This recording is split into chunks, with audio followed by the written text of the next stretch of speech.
आमच्या नेत्यांना, आम्ही जे 13 नेते आहोत, त्यांना सर्वांना त्या ठिकाणी माननीय उद्धव साहेबांनी काहींना 2 जिल्हे, काहींना 3 जिल्हे असं प्रत्येक जिल्ह्यांना त्या ठिकाणी पाठवलेलं आहे.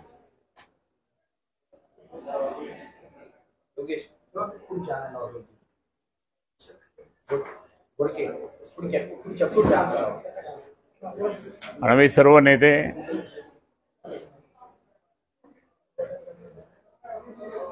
प्रत्येकाला त्या ठिकाणी 2-2, 3-3 जिल्हे दिले. स्थानिक स्वराज्य संस्था जे आहेत, महानगरपालिका, नगरपालिका, नगरपंचायत, जिल्हा परिषद, पंचायत समितीच्या दृष्टिकोनातून आम्ही आता दौरे सुरू झाले. आमचे निवडणुका अजून 3-4 महिने असतील, पण आतापासून त्या ठिकाणी संघटनात्मक बांधणी, संघटनात्मक कार्यकर्त्यांना उत्साहाने त्या ठिकाणी कामाला लावणे हा त्या पाठीमागे उद्देश आहे.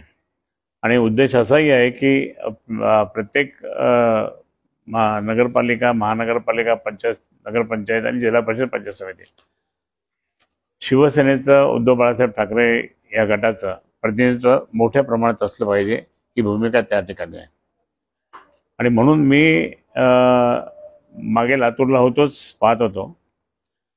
आता माझ्याकडे संभाजीनगर जिल्हा माझा जो आहे तो आहेच, लातूर जिल्हा आहे आणि सोलापूर जिल्हा. इथून सोलापूरला जायचं आता रात्री. या ग्रामीण भागातल्या ज्या नगरपालिका आहेत त्या नगरपालिकेमध्ये सुद्धा काम, तिथे जाऊन भेटणे, बोलणे, चर्चा करणे कार्यकर्त्यांशी, काय अडीअडचणी ते समजून घेणे. महानगरपालिकेच्या दृष्टिकोनातून तर ती तयारी तर यांनी सुरूच केलेली आहे चांगली, आमच्या जिल्हा प्रमुखांनी वगैरे. आणि त्याचप्रमाणे मग बाकी जिल्हा परिषदची तयारी आता आम्हाला मोठ्या प्रमाणात सुरू करावं लागलं, कारण जिल्हा परिषदची तयारी सगळ्यांचं लक्ष मुंबई महापालिका आणि बाकीच्या महापालिकेकडेच आहे. पण आम्ही या ठिकाणी हे ठरवलेलं आहे की मुंबई महापालिका तर जिंकायचीच, ती काय कुठे जात नाही, ती शिवसेना प्रमुख माननीय बाळासाहेब ठाकरे यांचा गड येतो. नंतर मग बाकीच्या महानगरपालिका, त्यात आमची पण महापालिका येते आणि तुमची पण महापालिका येते. मग असा दृष्टिकोन ठेवून त्या ठिकाणी शिवसेनेचे नेते आणि शिवसेनेचे उपनेते, आता या जिल्ह्यामध्ये शिवसेनेचा नेता म्हणून मी एकटा, उपनेता म्हणून आमचे कोळीजी आहेत, आणि मग बाकीचे पदाधिकारी आमचे आहेत, आणि आमचे संपर्क प्रमुख जे आहेत रोहिदासजी ते पण आहेत. आणि आता बाकी अजून आमच्या बरेच मुंबईहून काही निरीक्षक पण येणार आहेत. ते मतदारसंघ वाईज त्या ठिकाणी असतील, जे पूर्वी होते ते कंटिन्यू येतील निरीक्षक म्हणून. आणि जोरदारपणे त्या ठिकाणी लढा उभा राहिला, म्हणजे जिंकण्याचा लढा त्या ठिकाणी आम्ही उभं करतो. खरं म्हणजे आपल्याला माहीत आहे की म्हणजे पूर्वी म्हणजे या निवडणुकीत तर त्या ठिकाणी आमचा एकही नगरसेवक नव्हता महानगरपालिकेत. त्याच्या आधी मात्र त्या ठिकाणी आम्ही 8 नगरसेवक आणले होते निवडून, आणि भारतीय जनता पार्टी 0 झाली होती. नंतर भारतीय जनता पार्टीने आम्हाला 0 केलं आणि ते स्वतः त्या ठिकाणी काबीज केलं, कारण तोपर्यंत त्यांच्याकडे खूप पैसा आला होता. आणि मग सगळीकडे त्या ठिकाणी पैशाचा उत्माद त्या ठिकाणी सुरू केला. जसं लोकसभेत केलं, विधानसभेत केलं, तसं आता महानगरपालिकेमध्ये सुद्धा यांची तयारी खूप जोरात चालली आहे.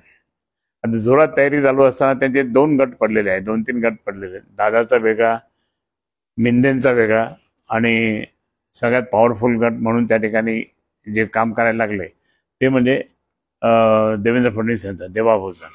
पण तुम्हाला मी या ठिकाणी सांगतो की एकत्र लढू असं सांगतात ते, पण ते एकत्र लढणारच नाही आहे, सगळे वेगळे. त्यांनी ती निश्चित केलेलं आहे की आपण एकट्याच जायचं, म्हणायचं असं आणि एकट्याच जायचं. आणि त्यांची ती डावपेच, त्यांचे ते वेगळे सुरू झालेले आहे. आम्ही मात्र त्या ठिकाणी शिवसेना, उद्धव बाळासाहेब ठाकरे, आम्ही सुद्धा आमच्या स्वतःच्या जागा ज्या आहेत आम्ही लढणारच आहोत. पण आता अजून पुढे शरद पवार साहेब असतील किंवा अजून काँग्रेसचे नेते मंडळी असतील किंवा उद्धव साहेब असतील, त्यांचा जसा आदेश येईल तर त्याप्रमाणे आम्ही आघाडीमध्ये लढू. पण मॅक्झिमम त्या ठिकाणी जिथे आमचं प्राबल्य आहे, उदाहरण संभाजीनगरला प्राबल्य आहे, बाकीचे अनेक ठिकाणी प्राबल्य आहे. आता इथे ठीक आहे, इथे काँग्रेस होते आधी नगराध्यक्ष, महापौर वगैरे, तर त्यामुळे इथे काँग्रेसचं असेल, तर असं त्याप्रमाणे त्यांना तिथे देण्यात येईल. पण ती सगळी यंत्रणा किंवा ती सगळा आदेश तो शेवटी येणार आहे. पण आम्ही आमची अशी तयारी करतोय की सगळ्या भागामध्ये त्या ठिकाणी आपले उमेदवार ठेवायचे. प्रभाग असल्यामुळे 4-4 उमेदवार प्रत्येक प्रभागामध्ये द्यावे लागतील. आणि ते 4-4 उमेदवार दिल्यामुळे म्हणजे आता ते आपसात त्या ठिकाणी जसं आपल्या दृष्टिकोनातून ते उमेदवार त्या ठिकाणी आता फायनल करण्याचं काम त्या ठिकाणी आम्ही आता म्हणजे टेंटेटिव्ह सुरू केलेलं आहे. अंतिम आदेश हा माननीय उद्धवजींचा असेल, पण आम्ही त्या ठिकाणी म्हणजे सगळीकडे जाणार. आणि म्हणून आता कार्यकर्ते जे आता जवळपास थोडेसे शांत होते वगैरे वगैरे, मग त्यांना आम्ही काम म्हणजे आंदोलन लावलं. देता की जाता जसं आम्ही केलं होतं मागे, तसं आता वादा कहा आहे वादा म्हणजे तो वादा म्हणजे त्यांनी आतापर्यंत इतके वादे केले. महिलांना त्या ठिकाणी सुरक्षितता नाहीच नाही, परंतु त्यांना त्या ठिकाणी जायचं होतं लाडके बहिणीला, ते सुद्धा दिलं नाही. 2100 द्यायचे होते ते पण दिले नाही. कुठे 500 दिले, कुठे 1000 दिले, कुठे 700 दिले. मग हा सगळा उद्देश त्यांनी एकही त्यांचा पाळलेला नाही आहे. म्हणजे त्यांचे सगळे मी या ठिकाणी सांगेल की आपल्याला तुम्हाला कल्पना असेलच की म्हणजे मंत्रालयात कोणी गेलं तर त्यांना वेळ देत नाही. शेतकरी त्या ठिकाणी आत्महत्या करतो. सगळ्यात जास्त आत्महत्या यांच्या काळात झाल्या शेतकऱ्यांच्या. आणि शेतकऱ्यांच्या जितक्या आत्महत्या आता खूप जास्त व्हायला लागल्या. तर मी चंद्राबाबू नायडूंचं उदाहरण देईन. चंद्राबाबू नायडू ज्यावेळेस ते त्यांच्या काळामध्ये 3500 आत्महत्या झाल्या, तोच मुद्दा पकडून चंद्राबाबू नायडूंना आत्तापर्यंत ते बाहेर राहिले. शेतकऱ्यांचं ते आहे हे असंच होणार पाहता. यांच्याकडे जरी म्हणजे कोट्यवधी रुपयाचा निधी असेल किंवा काही असेल, पण ते अजून कोणाला देणार, काय देणार, कसं देणार. आणि म्हणून मला या ठिकाणी आता त्यांचे आता आपसातले सुरू झालेले आहे. तुमचे मेंबर जास्त येतील का आमचे मेंबर जास्त येतील, त्याच्या स्पर्धा त्यांच्या सुरू झालेल्या. आणि त्याच्यात देवाभाऊने त्या ठिकाणी चांगला त्या ठिकाणी प्लॅन केला की त्यांचे सेपरेट, कारण त्यांचेच कार्यकर्ते आम्हाला सांगतात हळूच, साहेब आमची युती होणार नाही बरं का, आमची युती होणार नाही बरं का, असं सांगतात. त्यामुळे आम्हाला कळतं की बाबा काहीतरी यांचं चालू आहे. पण ठीक आहे, वर अमित शहाजी म्हणतील किंवा हे म्हणतील ते म्हणतील, तरी आज मात्र त्यांचा जरी डाव असेल तर शिंदेंचा सुद्धा त्या ठिकाणी वेगळ्या प्रकारचा डाव सुरू झाला. त्यांची बैठक 2-3 दिवसात मुंबईत आहे. आणि म्हणून या सगळ्या दृष्टिकोनातून आमचं लक्ष पूर्णपणे या युतीकडे आहे, युतीच्या घटकांकडे आहे. आणि आम्ही मात्र त्या ठिकाणी आम्ही सगळे एकत्र कधी पण येऊ शकतो महाविकास आघाडी, परंतु उद्धव साहेबांच्या आदेशाप्रमाणे आम्ही सगळ्या पदाधिकाऱ्यांनी घेऊन कामाला लागला. आपल्याला माहीत असेल की आम्ही आतापर्यंत शेतकऱ्यांसाठी परवा आंदोलन झालेलेच आहे. त्याचप्रमाणे जे वादे केले ते वादे केलेच त्यांनी, क्या हुआ तेरा वादा. मग बाकीचे अजून इतर आम्ही आंदोलन खूप केलेत. आता पीक विमा सुद्धा, पीक विमाचा प्रश्न आहे तो सुद्धा तसाच. आणि प्रत्येक जिल्हाधिकाऱ्यांना जाऊन भेटून आमचे पदाधिकारी लोकलमध्ये ते शांततेने आम्ही आंदोलन केलं, असं काही खूप नाही. ज्यावेळेस वेळ येईल त्यावेळेस आम्ही आमचा शिवसेना स्टाईलने त्याने करू, परंतु आम्ही शांततेने करतोय, त्यांना कळू द्या. आम्ही जनजागृती निर्माण केली सगळ्या म्हणजे तुम्ही जर पाहिलं असेल तर महाराष्ट्रात आंदोलन चालूच आहे, पण मराठवाड्यामध्ये त्या ठिकाणी आम्ही जे काही आंदोलन शेतकरी बांधवांसाठी किंवा बाकी लाडके बहिणीसाठी किंवा बाकीच्या इतर आत्महत्या होत्या त्यासाठी जे काही आंदोलन आम्ही त्या ठिकाणी आमचे चालू आहे, ते मात्र लोकांना असं कोणीच केलं नाही.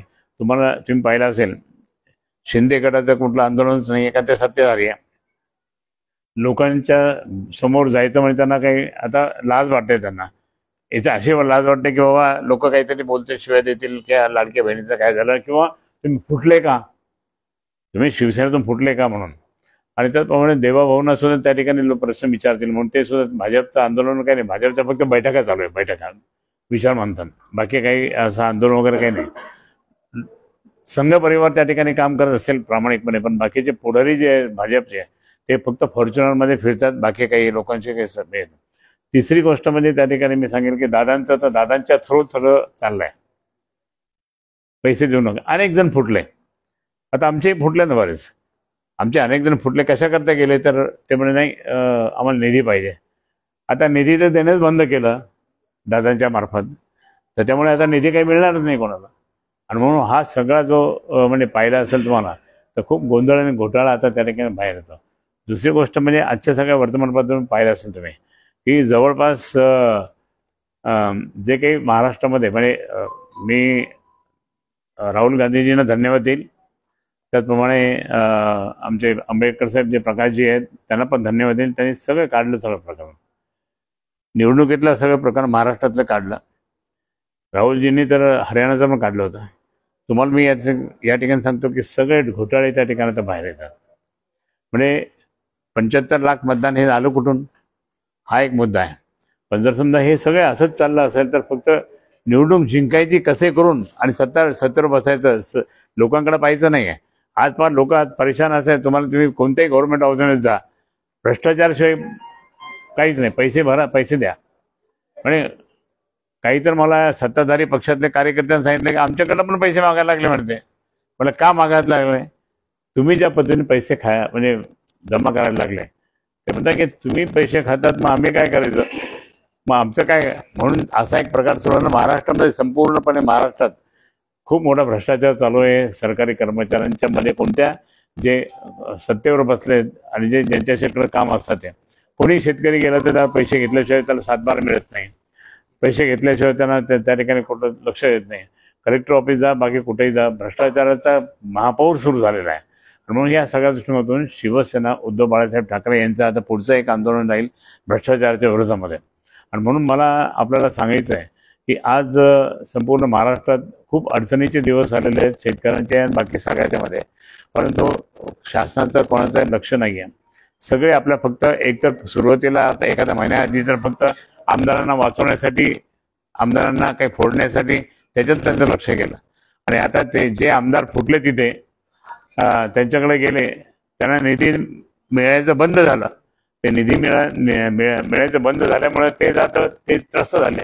आणि ते अशा दृष्टिकोनातून खूप मोठ्या प्रकारे त्यांचे भांडणं सुरू झालेले आहे. आम्हाला काही त्यांच्याशी घेणं देणं नाही आहे, परंतु भांडणं सुरू झाले म्हणजे त्याचा परिणाम सत्तेवर होतो. अस्थिरता निर्माण झाली, जनतेचं त्या ठिकाणी जनतेचे कोणतेही प्रश्न सुटत नाही, हा तो मुद्दा त्या ठिकाणी आहे. आणि म्हणूनच मी या ठिकाणी सांगतो की म्हणजे शेतकऱ्यांच्या विरोधानंतर सुद्धा शक्तीपीठसाठी जमिनी घेण्यास महायुती सरकारची मंजुरी झाली, परंतु काही हे नाही. 75 लाख लोक त्या ठिकाणी कसे काय आले हे सगळं माझं. आणि तुम्हाला सांगतो एक आनंदाची बाब म्हणजे आता काल मंत्रिमंडळाची बैठक होती. ती मंत्रिमंडळाच्या बैठकीमध्ये आता एकदा मंत्रिमंडळाची बैठक झाली की नंतर दुसरी समांतर बैठक होते. आणि त्याच्यामध्ये एकच प्रश्न निघतो की दादा आम्हाला पैसे देत नाही, दादा पैसे देत नाही. मुख्यमंत्र्यांना सांगा ना तुम्ही कसे पैसे देत नाही. मुख्यमंत्र्यांनी त्यांना सांगितलं देऊ नका कारण आपल्या लाडके बहिणीला पैसे आहेत, असं काहीतरी कारण सांगायचं. पण त्यांचे म्हणजे वाद खूप मोठा विकोपाला चाललेला आहे. आणि त्या विकोपाच्या याच्यामध्ये त्या ठिकाणी कोणत्याच मंत्र्यांकडे काही अधिकार राहिलेले नाही. शिंदे गटाच्या कोणत्याच मंत्र्यांकडनं काही अधिकार राहिला नाही, फक्त घोषणाबाजी होतात. आणि सगळे मंत्री एकदम जबरदस्तपणे भ्रष्टाचारामध्ये गुंतलेले आहे. सगळ्यांचे प्रकरण बाहेर यायला लागले. आता मला सांगा, एक इस्टिमेट कमिटी, मी पार्लमेंटच्या कमिटीमध्ये इस्टिमेट कमिटीमध्ये अनेक वर्ष होतो. मी महाराष्ट्राच्या एस्टिमेट कमिटीमध्ये दिलीप वळसे पाटलांचे चेअरमन होते, त्यावेळेस सुद्धा मी एस्टिमेट कमिटीमध्ये काम केलेलं आहे. आणि इतकी मोठी एस्टिमेट कमिटी, त्या एस्टिमेट कमिटीमध्ये ते पैसे गोळा झाले, दबलं प्रकरण. असे जे प्रकरण येतात आणि ते दबून जातात. या सरकारमध्ये फक्त दाबादाबीचं प्रकरण चाललं, काही बाहेर येऊच देत नाही. काही अनेक जण आरडाओरड करतात, हे करतात. आज मला सांगा ना तुम्ही, स्वतः त्या ठिकाणी आता बीडचं प्रकरण जे सुरू झालं, बीडमध्ये किती दंगली, किती काय, रोज मारामाऱ्या, रोज चाकूसुरे हे चाललंय आणि कुठेच काही नाही. स्वतः आज कालची भूमिका खूप चांगली पडली सरकारी वकील सन्माननीय यांची, निकम साहेबांची. आणि त्यामुळे तरी कुठेतरी काहीतरी हे सगळे तेच चालले. म्हणजे या आघाडीमधले मंत्री आता ते नाही राहिले, पण त्या मंत्र्यांच्या त्या सगळ्या याच्यामध्ये चाललं. म्हटलं असं सगळीकडे चाललं. म्हणून आम्ही सुद्धा त्या ठिकाणी आता खूप स्ट्रिक्टली उद्धव साहेबांनी आता आमचे दौरे सुरू झालेले आहेत. आणि दौऱ्यामध्ये त्या ठिकाणी आम्ही सर्वजण आता 1 तारखेला परत आमचे मुंबईमध्ये आमच्या सर्व नेत्यांची बैठक आहे उद्धव साहेबांच्या उपस्थितीमध्ये. आणि नंतर अजून आदेश येईल. आम्ही आता कोणालाही त्या ठिकाणी शांत, आता तुम्ही ठीक आहे म्हटलं, आता बरेच दिवस थोडासा आराम केला, आता कामाला लागा आणि सुरुवात करा. तुमची निवडणूक आहे आता जिल्हा परिषद पंचायत समिती. आणि मग या दृष्टिकोनातून जिल्हा परिषदमध्ये निवडणुकीच्या निमित्ताने मी आपल्याला सांगेन, फक्त हे गेले की हे सगळं महिला आघाडी आहे ना, हे पुढे गेले की कुठे आले का पैसे. हा प्रश्न मग ते विचारतील आणि पुढे जातील का, की ते विचारल्याबरोबर ते आरडाओरड सुरू होईल ना, की याने काही पैसे दिले नाही म्हणून. आणि सगळे घोषणा केल्या, पण घोषणेमध्ये काही तथ्य नाही आहे. ते आज मराठवाड्यासाठी सुद्धा त्या ठिकाणी यांचं दुर्लक्षच आहे खूप मोठं. म्हणून मला या ठिकाणी मी आपल्याला विनंती करेल की तुमच्या लेखणीचा आणि तुमच्या म्हणजे चॅनलचा आमची शिवसेना उद्धव बाळासाहेब ठाकरे ही लातूर जिल्ह्याची ही मोठ्या प्रमाणात त्या ठिकाणी तुमचं सहकार्य, तुमचा आशीर्वाद या ठिकाणी लाभावा म्हणून या ठिकाणी मी आपल्याशी बोलण्यासाठी मी आलो आहे. आणि म्हणून आज जर पाहिलं तर लातूर शहरामध्ये सुद्धा परिस्थिती वाईटच आहे. म्हणजे निळं पाणी येतं, कुठं काय पाणी बरोबर येत नाही, काही ठिकाणी खड्डे खुड्डे खूप झालेले आहे, काही ठिकाणी कचऱ्याचे ढीग पडलेले आहे, कोणाचं लक्ष नाही. आता परवा काही ते काल मला कोणतरी म्हणत होते, मी ते म्हटलं कमिशनर कोणी मला सांगा, मी आता कमिशनरला फोन करतो. हे सगळे कमिशनर वगैरे जे आहेत आताचे सगळे, हे सगळे आमच्या हाताखाली कामं केलेले बरेच. आता मी जवळपास 1990 पासून मी पहिला हिंदू आमदार, नंतर 95ला मी त्या ठिकाणी परत मी निवडून आलो आणि निवडून आणून त्या ठिकाणी मी कॅबिनेट मंत्री झालो महाराष्ट्राचा. आपल्याकडे स्पोर्ट्स कॉम्प्लेक्स जे झालं ते मीच केलं होतं. माझ्याकडे 3-4 डिपार्टमेंट होते. म्हणजे हाऊसिंग मिनिस्टर मी 2.25 वर्ष होते, नंतर ट्रान्सपोर्ट मिनिस्टर होतो, नंतर मग फॉरेस्ट एन्व्हायरमेंट मंत्री, आणि त्यामध्ये मग स्पोर्ट्स आणि अर्थक्वेक पण होतं. त्यामुळे अनेक लोक भेटत होते. पण मी देशाच्या 20 वर्षाच्या काळात, मी 20 वर्ष खासदार होतो, त्या 20 वर्षाच्या काळात मी अनेक त्या ठिकाणी मराठवाड्यासाठी रेल्वेचे प्रश्न, हे जे आपण पाहतो ना, लातूर मिरजचा खूप फॉलोअप करून त्या ठिकाणी आपण केलेला होता. असे अनेक म्हणजे मराठवाड्यामध्ये परत हा इकडचा जो काचीगुडा ते मनमाडपर्यंत असे सगळे रस्ते मी जवळपास रेल्वेसाठी सुद्धा मराठवाड्यासाठी आपण काम केलं. सगळ्यात महत्त्वाचं म्हणजे जर पाहायचं असेल तुम्हाला, सोलापूर ते धुळे हा रस्ता जो आमचा आहे तो खूप फॉलोअप करून त्या ठिकाणी आपण घेतला. फक्त तिथे आता ते निधीच्या याच्यामुळे ते कमतरता पडली, त्यामुळे ते आमचं अठरम घाट जे आहेत शाळेचा आता तो होत नाही. त्यासाठी 1 लाख लोकांच्या सह्या दिल्या आम्ही. तरी आमचे माझे मित्र गडकरी साहेब काहीच बोलत नाही, फक्त घोषणा करतात की आपण ऐसा करेंगे, यूँ करेंगे, त्यों करेंगे, पण ते होत नाही. जर ते झालं तर पश्चिम महाराष्ट्र म्हणजे अगदी नॉर्थ ईस्टशी जोडले जाईल, खानदेश आणि महाराष्ट्राशी जोडले, ही आमची परिस्थिती आहे. म्हणून मला या ठिकाणी सांगायचं की आम्ही सर्व प्रश्न आता हातात घेऊन आणि काम करणार. पण या भ्रष्टाचारी लोकांना त्या ठिकाणी संपवण्याचा आमचा उद्देश, म्हणजे आमच्या भाषेत गाडण्याचा आम्ही सुरुवात केलेला आहे. आणि निश्चितच मी सांगतो आपल्या सर्वांना की यांचं त्या ठिकाणी माननीय उद्धव साहेबांच्या समोर हे टिकणारच नाही, हे टिकूच शकत नाही. हे सगळे आपसातच आता भांडणं सुरू झालं तर त्यांचं कोणाच नाही. आता चुळबुळ सुरू झाली, काही आता कोणीतरी काही जण जाऊन मातोश्रीत जाऊन पण आले की आम्हाला परत घ्या म्हणून. आता ते उद्धव साहेब ठरवतील, पण प्रत्यक्षात असे पण आमच्याकडे माझ्याकडे यायला लागले. आता इथे काल कोणीतरी आलं मला इथं भेटायला, हे आम चुकलं म्हणे आमचं, म्हणजे का आता ते त्यांच्या आपसात भांडणं झालं. अरे कशाला गेले तुम्ही, काय गेले? आज इतकं चांगलं सरकार चाललं होतं उद्धव साहेबांनी. कोरोनामध्ये त्या ठिकाणी उद्धव साहेबांचे काम केलं आणि मराठवाड्यासाठी सुद्धा खूप मोठी मदत केली उद्धव साहेबांनी. ते आणि सरकार पाडलं आणि हे आले. परंतु प्रत्यक्षात मी या ठिकाणी सांगेल आपल्याला की आता काही यांचं खरं नाही आहे. आणि म्हणून आता मोदीजीबद्दल काय बोलायचं, आता हे सगळं तुम्हाला दिसतंच आहे. हे सगळे प्रकार त्या ठिकाणी इतके मोठे मोठे प्रकार व्हायला लागले. आता मला सांगा तुम्ही, टाटाने घेतल्यानंतर एअर इंडियाचा असा प्रकार होतो, एअर इंडियाचे 8-10 प्लेन बंद झाले.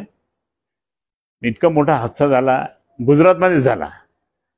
इतका मोठा हादसा गुजरातमध्ये होतो कसा, काय कारण आहे, हे सगळ्या गोष्टी आता ते इन्व्हेस्टिगेशन चालू आहे. ते इन्व्हेस्टिगेशनच्या नंतर काय ब्लॅक बॉक्समध्ये काय निघेल, पण प्रत्यक्षात त्या ठिकाणी कोणीतरी काहीतरी नाही. पण दुसरी गोष्ट म्हणजे हिंदू मुसलमानांमध्ये भांडणं लावणे, दंगली घडवणे. आता परवा त्या ठिकाणी आमच्या तिकडे जो एक मोर्चा काढला होता ना, त्यामध्ये सुद्धा मी सांगतो की दलित आणि मुस्लिम याच्यामध्ये भांडण लावून त्या ठिकाणी महानगरपालिका जिंकायचा असा तो डाव होता तो तिथला. म्हणून या ठिकाणी सगळं अशा दंगली झोपे कसे तरी आपण सत्ता मिळवायची हा प्रकार झाला. ही आता महाराष्ट्रातील जनता आता म्हणजे तुम्हाला सांगतो की यांना कधी थारा देणार नाही.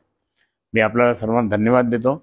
आणि आपण आमच्या या सगळ्या पदाधिकाऱ्यांना, संतोषजी आहेत, दुसरे जिल्हा प्रमुख बाळू आहेत, त्यांच्याकडे चाललो आम्ही, ताई आहेत, दुसऱ्या ताई आहे, दोन्ही जिल्हा प्रमुख आहे, साहेब मामा आहे, बाकी सगळे पदाधिकारी बसलेले. तर त्यामुळे मी सांगतो की आता मी म्हणजे म्हणजे असं म्हणत नाही की चाबूक हातात घेऊन हा कामाला लावला, पण ते काम एकनिष्ठ आहे सगळे. तुम्हाला सांगतो हे जे पण राहिलेले ते आता एकनिष्ठ आहे. आम्हाला त्यांचा अभिमान आहे की जे फुटून गेले ते गेले, पण ते बाकी राहिले ते एकनिष्ठ आहे. तर ते एकनिष्ठांना मार्गदर्शन करून त्यांना कामाला लावून कशा निवडणुका जिंकायचा हे आमचा डावपेच सुरू झालेला आहे. आपल्या सर्वांना धन्यवाद. जय हिंद, जय महाराष्ट्र. सर, आपल्याच औरंगाबाद शहरामध्ये